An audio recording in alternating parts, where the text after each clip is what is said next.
On va finir là-dessus, c'est important. Hier, France 2 nous a fait tout un cirque avec un numéro spécial Hitler, la montée en puissance d'Hitler, machin, bidule, etc. Mais moi, ce que je trouve absolument déplorable de la part de tous ces gens, c'est que ils nous expliquent la montée de Hitler politiquement. Hein, mais ils oublient de mentionner quelque chose de très important. C'est la faillite monumentale d'une grande banque autrichienne qui s'appelle le Credit Anstalt et qui appartenait au Rothschild. Hein. Ça, on n'en parle pas. C'est très curieux. La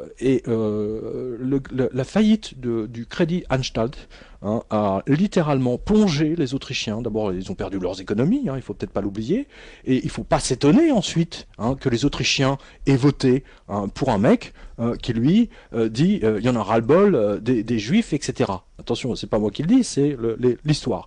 Mais pourquoi Hitler en voulait tant aux Juifs? Pourquoi il était parti dans cette espèce d'antisémitisme complètement féroce? C'est la banque Anstalt, la banque le Credit Anstalt. Mais ça, on n'a pas le droit d'en parler. Ça, c'est interdit. Ça, c'est très important, ça.